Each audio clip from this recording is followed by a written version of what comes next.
金丝楠木树自古以来都非常珍贵，平时很少能见得到。在重庆大山深处的一个农村，在方圆1公里之内，却有大大小小的金丝楠木树1000多棵，其中直径2米以上的有20多棵，并且还有一棵金丝楠木树被称为中国的金丝楠木王。由于金丝楠木树成长极为缓慢，几百年的金丝楠木都比较少见了，在这个地方1500年的金丝楠木树都有。今天就来这个村落探索一下金丝楠木树，活的金丝楠木树。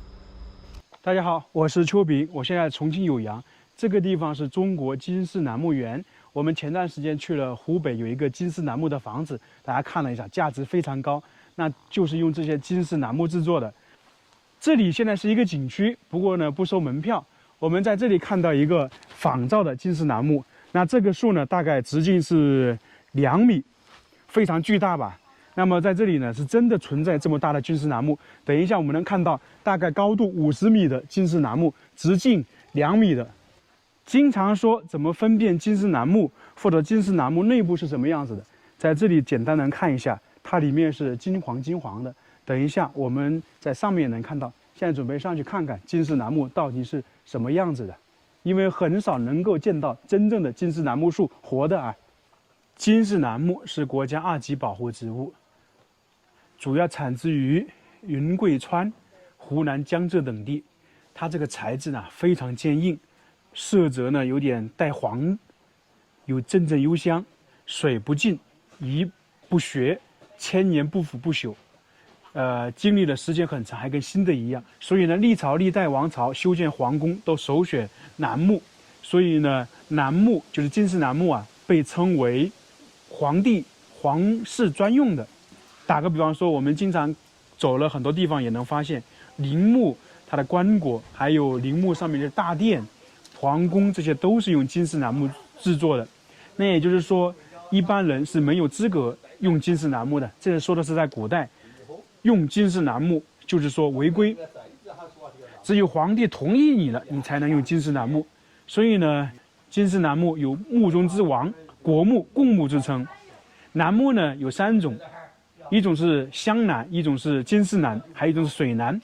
如果说我们用灯照视的话，闪烁可以看到有金丝在。在湖北我们看那个金丝楠木的房子啊，其实也是发现了的。哇，一来到这里呢，我们就看到一棵金丝楠木树，这里叫门神树，也就是说，以前呢，人往这里走的话，这里相当于是一个大门，以前是有2棵，形似把门神，所以呢，被称为门神树，有保佑、庇护村民和替村民挡灾之意。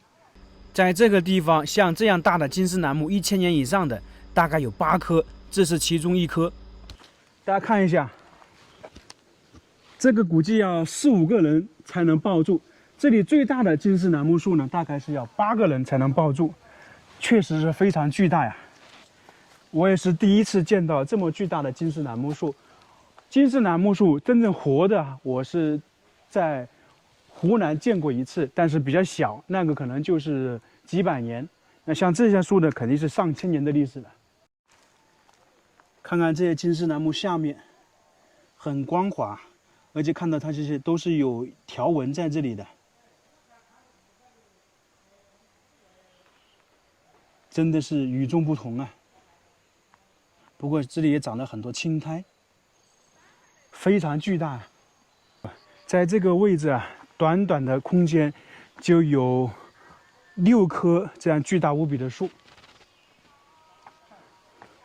那这里呢，好像还分叉了，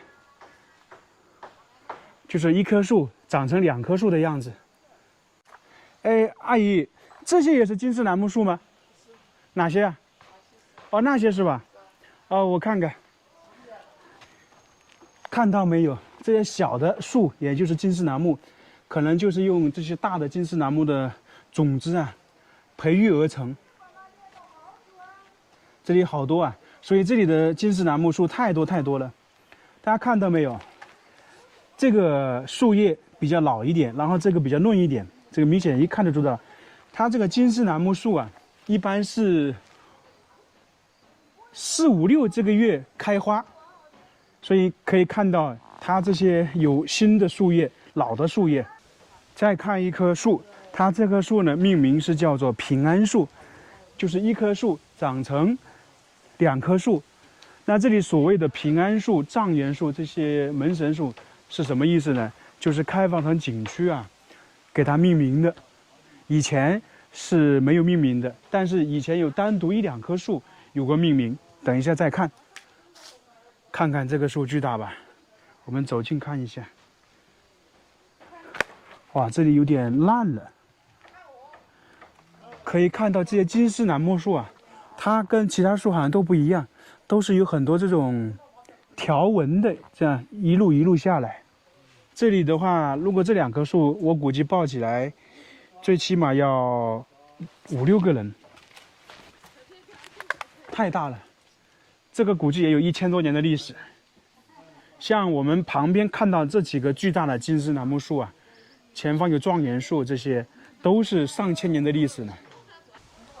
这里的短短的，我们说了几百平米，这里都有很多巨大无比的楠木树，金丝楠木。所以这个地方被林业专家鉴定为世界上最大的1000年金丝楠木群。在这个地方能够保存这么多金丝楠木，是不是很了不起啊？在以前明朝和清朝的时候，大家都知道金丝楠木砍伐是相当严重的。像这些平安树，那基本上就是说保佑平安，事情顺利。近距离看一下这个金丝楠木树的叶子，我在湖南看过新出的金丝楠木叶子。在这里有一棵树被称为夫妻树，那左边这个粗壮一点的代表丈夫，右边这个小一点的代表着妻子，相当于是连理树嘛。在这个夫妻树旁边还有状元树，还有发财树，这些树木呢都是上千年的历史。那么大家明显的能够看得出来，这个是什么含义了？状元树就代表着我们说的要高中，就是现在的相当于高考，在古代是什么呢？就是金榜题名一样的道理。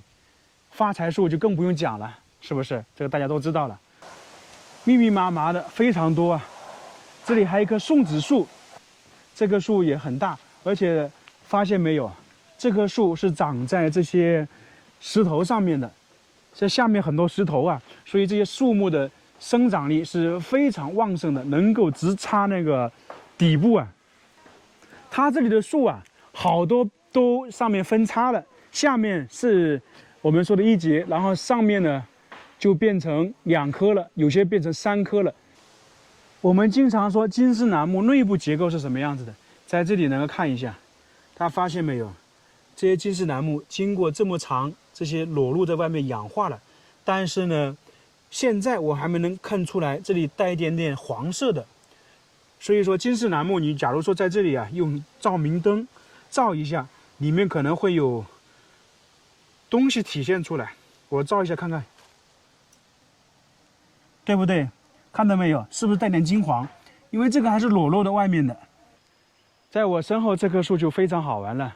大家都知道，经常我们说会认干爹，那会认人做干爹。但是呢，在这个地方呢，认树做干爹，而且呢，在这个村子的很多人都认这个树做干爹，是不是有什么说法？我们来看一看。其实啊，这个是有很多说法的。为什么？我们打一个最通俗的例子。在民间，包括古代，就是说，让小孩比较好养的话，就取一个我们说动物的名字，或者植物，或者是大森林的那些石头的名字。你像最典型的汉武帝，他的小名当时是我们说猪的意思。那这里呢，就是相当于是当地的小孩啊，很多有些小孩有多病，但是呢，一直可能说效果不太好，治疗效果不好，所以来这里就拜了干爹。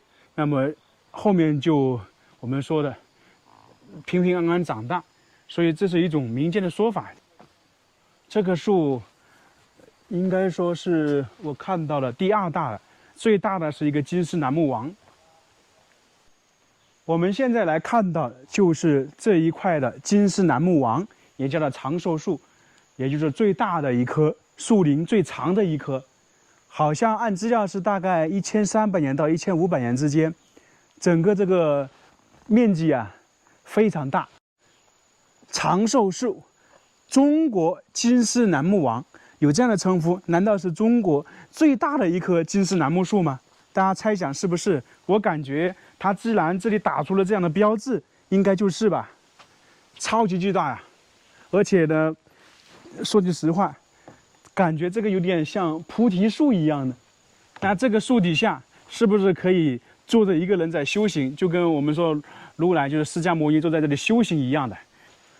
我现在是站在这个金丝楠木树的底下，看到没有？我手伸开才能够这么一点点，这样抱着。假如说如果要抱的话，这棵金丝楠木树大概要8到10个人，是非常巨大的。不过呢，这个金丝楠木树大归大，没有我们刚才看到的其他几棵金丝楠木树的那么高，而且它上面长得也不太一样。这棵树能够保持这么久，非常了不起啊！没有被人砍伐。反正1000年以上的金丝楠木树现在都比较少了，因为在明清那个时候砍伐的太严重了。从古至今，金丝楠木都砍伐的比较厉害，因为比较珍贵嘛。现在大家看一些最奇特的东西，看到没有？这个颜色好看吧？我闻一下有没有香味。好像是有一点点，这个明显看出来是一点金黄的，对不对？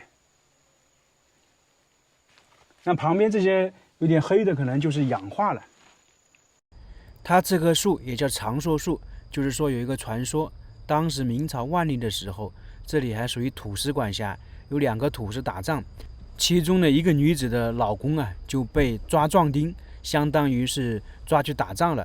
那之后呢，就杳无音讯。那这个女子呢，就每天在这个树底下等待她的丈夫归来，但是一直等到她去世。那个女子109岁时去世的时候都没有看到那个老人，所以当地村民就是为了纪念这位妇人，就把她这棵树命名为长寿树。其实说到这个长寿，在这个村落80岁以上的老人有几十个，其中我刚才问了一些村民，好像还有一个110多岁的吧，他这样说不知道真假。所以这个地方呢也是有名的长寿之乡，很神奇吧。我们继续看一下这些树木。这一棵金丝楠木还有一点非常特别，我们说一棵树是完整的，但是呢它这个呢是树中有树，树内还有洞天。来看看，你看到没有？相当于把它包围了一样的，就这个长得非常奇怪吧。